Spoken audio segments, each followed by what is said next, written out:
Indian IT മേഖലയെക്കുറിച്ച് സംസാരിക്കുമ്പോൾ ആദ്യം ഓർമ്മ വരുന്ന പേരുകളിൽ ഒന്നാണ് വിപ്രോ.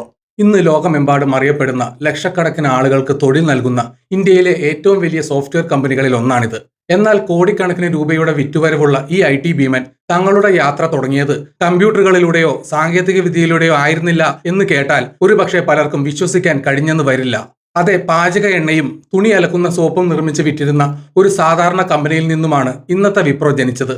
നിന്നെക്കൊണ്ട് ഇതൊന്നും സാധിക്കില്ല എന്ന് പറഞ്ഞ ആളുകൾ പരിഹസിച്ച ഒരു 20കാരൻ പയ്യന്റെ നിശ്ചയദാർഢ്യമാണ് വിപ്രോ എന്ന 2 ലക്ഷം കോടി രൂപയുടെ സാമ്രാജ്യമായി ഇന്ന് തലയുയർത്തി നിൽക്കുന്നത്. ആ യുവാവിന്റെ പേരാണ് അസിം പ്രേംജി. വിപ്രോയുടെയും അസിം പ്രേംജിയുടെയും വിസ്മയിപ്പിക്കുന്ന ആ വളർച്ചയുടെ കഥയാണ് ഇന്നത്തെ വീഡിയോയിൽ.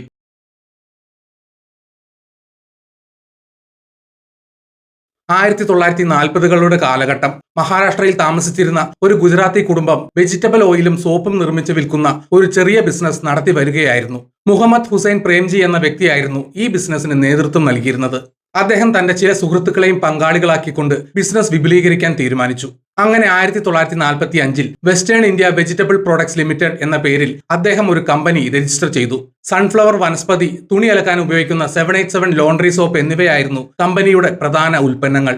ഉൽപ്പന്നങ്ങൾക്ക് വിപണിയിൽ നല്ല സ്വീകാര്യത ലഭിച്ചതോടെ ബിസിനസ് പച്ചപിടിച്ചു. ഈ വിജയത്തിന്റെ പിൻബലത്തിൽ കമ്പനിയെ കൂടുതൽ ഉയരങ്ങളിലേക്ക് കൊണ്ടുപോകാൻ ഹുസൈൻ പ്രേംജി ആഗ്രഹിച്ചു. ഇതിന്റെ ഭാഗമായി പുതിയ നിക്ഷേപകരെ കണ്ടെത്തുക എന്ന ലക്ഷ്യത്തോടെ 1946-ൽ അദ്ദേഹം തന്റെ കമ്പനിയെ ബോംബെ സ്റ്റോക്ക് എക്സ്ചേഞ്ചിൽ ലിസ്റ്റ് ചെയ്തു.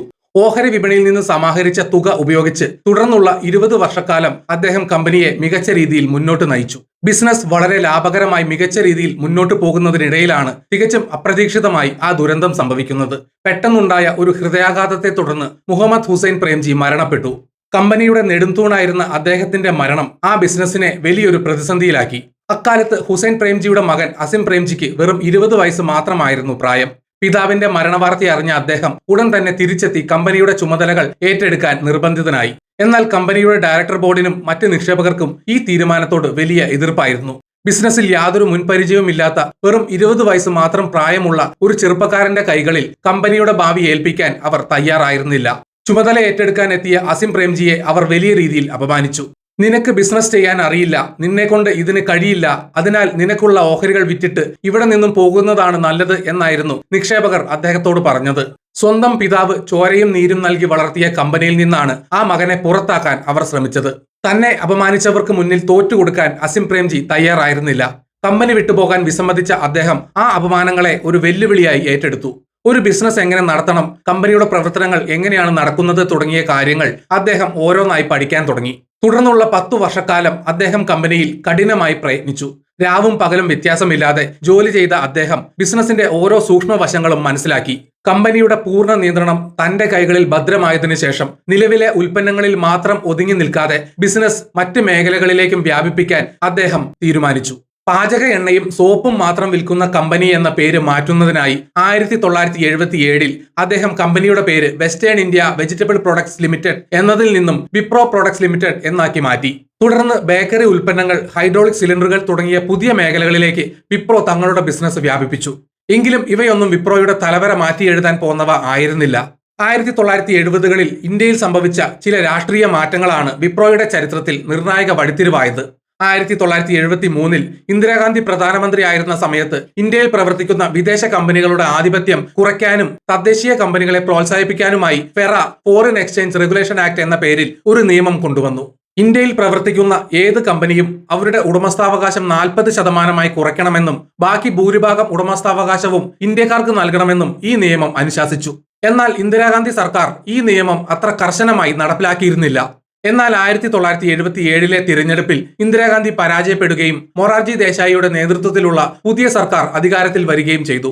ഈ സർക്കാർ വിദേശ കമ്പനികളോട് യാതൊരു വിട്ടുവീഴ്ചയ്ക്കും തയ്യാറായിരുന്നില്ല.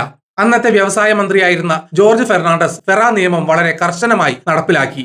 നിയമം അനുസരിക്കാൻ തയ്യാറാകാത്ത IBM, കൊക്കക്കോള തുടങ്ങിയ വമ്പൻ വിദേശ കമ്പനികളെ അവർ ഇന്ത്യയിൽ നിന്നും പുറത്താക്കി. കൊക്കക്കോള ഇന്ത്യ വിട്ടപ്പോൾ ആ വിടവ് നികത്താൻ തംസപ്പ്, കാംബാക്കോള തുടങ്ങിയ ഇന്ത്യൻ ബ്രാൻഡുകൾ ഉയർന്നു വന്നു. എന്നാൽ IBM എന്ന ലോകത്തിലെ ഏറ്റവും വലിയ കമ്പ്യൂട്ടർ കമ്പനി ഇന്ത്യ വിട്ടു പോയത് IT രംഗത്ത് ഒരു വലിയ പ്രതിസന്ധിയാണ് സൃഷ്ടിച്ചത്. 1980-കൾക്ക് മുമ്പ് ഇന്ത്യയിലെ കമ്പ്യൂട്ടർ ഹാർഡ്വെയർ ബിസിനസിന്റെ 80% കൈകാര്യം ചെയ്തിരുന്നത് IBM ആയിരുന്നു. സർക്കാർ സ്ഥാപനങ്ങൾ, ബാങ്കുകൾ, IIT-കൾ തുടങ്ങിയ വലിയ സ്ഥാപനങ്ങളെല്ലാം കമ്പ്യൂട്ടർ സേവനങ്ങൾക്കായി പൂർണ്ണമായും IBM-നെയാണ് ആശ്രയിച്ചിരുന്നത്. അവർ പെട്ടെന്ന് രാജ്യം വിട്ടപ്പോൾ ഉണ്ടായ ആ വലിയ വിടവ് വിപ്രോയ്ക്കും HCL പോലെയുള്ള കമ്പനികൾക്കും ഒരു സുവർണ അവസരമായി മാറി. പുതിയ ബിസിനസ് അവസരങ്ങൾ തേടിക്കൊണ്ടിരുന്ന അസിം പ്രേംജി ഈ വലിയ മാർക്കറ്റ് ഗ്യാപ്പ് കൃത്യമായി മനസ്സിലാക്കി. കമ്പ്യൂട്ടർ ഹാർഡ്വെയർ നിർമ്മാണത്തിലേക്ക് തിരിയാൻ അദ്ദേഹം തീരുമാനിച്ചു. ഇതിനായി വിപ്രോ ഇന്ത്യൻ ഇൻസ്റ്റിറ്റ്യൂട്ട് ഓഫ് സയൻസുമായി കൈകോർത്തു. അവരുടെ സാങ്കേതിക സഹായത്തോടെ 1981-ൽ വിപ്രോ ഇന്ത്യയിലെ ആദ്യത്തെ മൈക്രോ കമ്പ്യൂട്ടർ പുറത്തിറക്കി, വിപ്രോ സീരീസ് 86. ഇത് വിപണിയിൽ വലിയ വിജയമായി മാറി. തുടർന്ന് ഈഗോ എന്ന പേരിൽ ഒരു ബ്രാൻഡ് ആരംഭിക്കുകയും ഡെസ്ക്ടോപ്പുകൾ, ലാപ്ടോപ്പുകൾ, ഡ്രൈവുകൾ തുടങ്ങിയവ നിർമ്മിക്കാനും വിപ്രോ തുടങ്ങി. IBM പോയ വിടവ് നികത്തിക്കൊണ്ട് വളരെ വേഗം തന്നെ വിപ്രോ ഇന്ത്യയിലെ 1-ാം നമ്പർ കമ്പ്യൂട്ടർ ഹാർഡ്വെയർ കമ്പനിയായി വളർന്നു. ഹാർഡ്വെയർ ബിസിനസ്സിൽ വലിയ വിജയം നേടിയതിനു ശേഷം അസിം പ്രേംജി തങ്ങളുടെ ശ്രദ്ധ സോഫ്റ്റ്വെയർ മേഖലയിലേക്ക് തിരിച്ചു. ഇതിനു പിന്നിലും വളരെ കൃത്യമായ ഒരു ബിസിനസ് തന്ത്രമുണ്ടായിരുന്നു. 1980-കൾക്കും 1990-കൾക്കും ഇടയിൽ അമേരിക്കയിലെ സോഫ്റ്റ്വെയർ എഞ്ചിനീയർമാരുടെ ശമ്പളം കുത്തനെ ഉയർന്നു. 1980-ൽ ശരാശരി $50,000 ആയിരുന്ന വാർഷിക ശമ്പളം 1990 ആയപ്പോഴേക്കും $1,00,000 വർദ്ധിച്ചു. ഇത് അമേരിക്കൻ IT കമ്പനികളുടെ ചെലവ് വല്ലാതെ വർദ്ധിപ്പിക്കുകയും അവരുടെ ലാഭം കുറയ്ക്കുകയും ചെയ്തു. ചെലവ് കുറയ്ക്കുന്നതിനായി അമേരിക്കൻ കമ്പനികൾ കുറഞ്ഞ വേതനത്തിന് ജോലി ചെയ്യാൻ തയ്യാറുള്ള തൊഴിലാളികളുള്ള രാജ്യങ്ങളെ തേടാൻ തുടങ്ങി. അങ്ങനെയാണ് അവർ തങ്ങളുടെ പ്രൊജക്ടുകൾ ഇന്ത്യ പോലെയുള്ള രാജ്യങ്ങളിലേക്ക് ഔട്ട്സോഴ്സ് ചെയ്യാൻ തുടങ്ങിയത്. ഈ അവസരം മുതലെടുത്താണ് ഇൻഫോസിസ്, TCS, HCL തുടങ്ങിയ IT കമ്പനികൾ ഇന്ത്യയിൽ വലിയ രീതിയിൽ വളർന്നത്. അതേസമയം കമ്പ്യൂട്ടർ ഹാർഡ്വെയർ രംഗത്തേക്ക് കൂടുതൽ കമ്പനികൾ കടന്നു വന്നതോടെ അവിടെ മത്സരം കടുക്കുകയും ലാഭം കുറയുകയും ചെയ്തു. ഇതുകൂടി മുൻകൂട്ടി കണ്ട അസിം പ്രേംജി 1985-ൽ വിപ്രോയുടെ ബിസിനസ് ഹാർഡ്വെയറിൽ നിന്നും കൂടുതൽ ലാഭം ലഭിക്കുന്ന സോഫ്റ്റ്വെയർ സർവീസുകളിലേക്ക് കൂടി വ്യാപിപ്പിച്ചു. അമേരിക്കൻ കമ്പനികളുടെ പ്രൊജക്ടുകൾ ഏറ്റെടുത്ത് ചെയ്തുകൊണ്ട് വിപ്രോ സോഫ്റ്റ്വെയർ രംഗത്ത് അതിവേഗം കുതിച്ചുയർന്നു. ഒരു വശത്ത് വിപ്രോ IT രംഗത്ത് വൻമരമായി വളരുമ്പോഴും മറുവശത്ത് തങ്ങളുടെ പഴയ FMCG ബിസിനസിനെയും അവർ കൈവിട്ടിരുന്നില്ല. 1945 മുതൽ സോപ്പുകൾ നിർമ്മിക്കുന്നുണ്ടെങ്കിലും ഇന്ത്യയൊട്ടാകെ അറിയപ്പെടുന്ന ഒരു ബ്രാൻഡ് വിപ്രോയ്ക്ക് ഉണ്ടായിരുന്നില്ല. അക്കാലത്ത് ലെക്സ്, ഡവ് തുടങ്ങിയ സോപ്പുകൾ ഉയർന്ന വിലയ്ക്ക് വിപണിയിൽ ആധിപത്യം സ്ഥാപിച്ചിരുന്നു. ഇന്ത്യയിലെ സാധാരണക്കാരായ സ്ത്രീകളുടെ മാനസികാവസ്ഥ വിപ്രോ കൃത്യമായി പഠിച്ചു. സൗന്ദര്യത്തിന് പ്രാധാന്യം നൽകുന്നവരാണെങ്കിലും വില കൂടിയ സോപ്പുകൾ വാങ്ങാൻ പലർക്കും സാധിച്ചിരുന്നില്ല. കൂടാതെ തങ്ങളുടെ യഥാർത്ഥ പ്രായത്തേക്കാൾ ചെറുപ്പമായി കാണപ്പെടാൻ സ്ത്രീകൾ ആഗ്രഹിക്കുന്നു എന്ന സൈക്കോളജിക്കൽ പോയിന്റും വിപ്രോ തിരിച്ചറിഞ്ഞു. ഈ പഠനങ്ങളുടെ അടിസ്ഥാനത്തിൽ 1985-ൽ വിപ്രോ മിതമായ നിരക്കിൽ ഒരു ബ്യൂട്ടി സോപ്പ് പുറത്തിറക്കി. അതാണ് പ്രശസ്തമായ സന്തൂർ. ഏത് പ്രായത്തിലുള്ളവരും സന്തൂർ ഉപയോഗിച്ചാൽ വളരെ ചെറുപ്പമായി കാണപ്പെടും എന്ന സന്ദേശം നൽകുന്ന സന്തൂർ മമ്മി പരസ്യങ്ങൾ ഇന്ത്യൻ ടെലിവിഷൻ ചരിത്രത്തിലെ തന്നെ ഏറ്റവും വലിയ ഹിറ്റുകളിൽ ഒന്നായി മാറി. കോടിക്കണക്കിന് സ്ത്രീകളെ ആകർഷിച്ച സന്തൂർ ഇന്ത്യയിലെ ഏറ്റവും വിൽപ്പനയുള്ള സോപ്പുകളിൽ ഒന്നായി മാറി. ഇതിനു പുറമെ കേരളത്തിൽ നിന്നുള്ള സോപ്പായ ചന്ദ്രിക ഏറ്റെടുത്തു. കൂടാതെ ഗ്ലൂക്കോവിറ്റ, സോഫ്റ്റ് ടച്ച് തുടങ്ങിയ ജനപ്രിയ ബ്രാൻഡുകളും വിപ്രോ FMCG വിപണിയിൽ അവതരിപ്പിച്ചു. 1991-ൽ ഇന്ത്യ വലിയൊരു സാമ്പത്തിക പ്രതിസന്ധി നേരിട്ട സമയത്ത് വിദേശത്ത് നിന്നുള്ള ഇറക്കുമതികൾക്ക് സർക്കാർ വലിയ നിയന്ത്രണങ്ങൾ ഏർപ്പെടുത്തി. ലൈറ്റിംഗ് ഉൽപ്പന്നങ്ങളുടെ ഇറക്കുമതിയും ബുദ്ധിമുട്ടിലായി.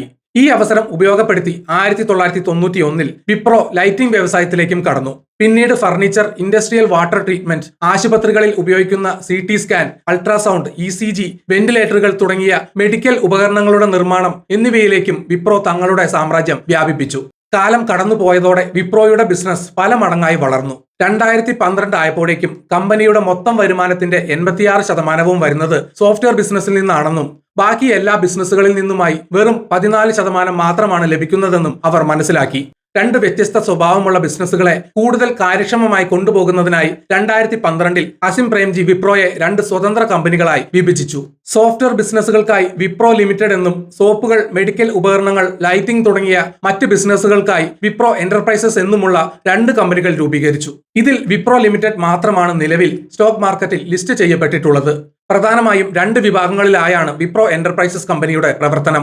ഒന്നാമത്തേത് Wipro consumer care and lighting. Soap, സൗന്ദര്യവർദ്ധക വസ്തുക്കൾ, ബേബി കെയർ ഉൽപ്പന്നങ്ങൾ, ലൈറ്റിംഗ് സൊല്യൂഷനുകൾ എന്നിവ ഈ വിഭാഗം കൈകാര്യം ചെയ്യുന്നു. പ്രശസ്ത ബ്രാൻഡുകളായ സന്തൂർ, ചന്ദ്രിക, യാഡ്ലി, നിറവറ എന്നിവ ഇതിന്റെ കീഴിലാണ്. രണ്ടാമത്തേത് വിപ്രോ ഇൻഫ്രാസ്ട്രക്ചർ എഞ്ചിനീയറിംഗ്. ഹൈഡ്രോളിക് സിലിണ്ടറുകൾ, aviation components, water treatment, robotics, 3D printing എന്നീ മേഖലകളിൽ ഈ വിഭാഗം ശ്രദ്ധ കേന്ദ്രീകരിക്കുന്നു. ലോകത്തിലെ ഏറ്റവും വലിയ സ്വതന്ത്ര ഹൈഡ്രോളിക് സിലിണ്ടർ നിർമ്മാതാക്കളിൽ ഒന്നാണിത്. സോപ്പ് നിർമ്മിക്കുന്ന ഒരു കമ്പനിക്ക് എങ്ങനെയാണ് കമ്പ്യൂട്ടർ ഉണ്ടാക്കാൻ സാധിക്കുക? ഒരു സോഫ്റ്റ്വെയർ കമ്പനി എന്തിനാണ് ആശുപത്രി ഉപകരണങ്ങൾ നിർമ്മിക്കുന്നത്? അസിം പ്രേംജി എന്ന ബിസിനസ്സുകാരൻ ഒരിക്കലും ഇത്തരം സംശയങ്ങൾക്ക് മുന്നിൽ പകച്ചു നിന്നില്ല. എവിടെ ബിസിനസ് അവസരങ്ങൾ ഉണ്ടോ അവിടെയെല്ലാം അദ്ദേഹം വിപ്രോയെ എത്തിച്ചു. ഒരിക്കൽ ബിസിനസ് നടത്താൻ കഴിയില്ലെന്ന് പറഞ്ഞ് ആളുകൾ അപമാനിച്ചിറക്കി വിട്ട അസിം പ്രേംജി തന്റെ നിശ്ചയദാർഢ്യവും ദീർഘവീക്ഷണവും കൊണ്ട് പടുത്തുയർത്തിയത് 2 ലക്ഷം കോടിയിലധികം മൂല്യമുള്ള ഒരു വമ്പൻ സാമ്രാജ്യമാണ്. പാചക എണ്ണയിൽ നിന്നും തുടങ്ങി സോപ്പിലൂടെ കടന്ന് ലോകം മുഴുവൻ പടർന്നു പന്തലിച്ച ഇന്ത്യയുടെ സ്വന്തം IT ഭീമനായി മാറിയ വിപ്രോയുടെ ചരിത്രം ലോകമെമ്പാടുമുള്ള സംരംഭകർക്ക് നൽകുന്ന ഊർജം ചെറുതല്ല.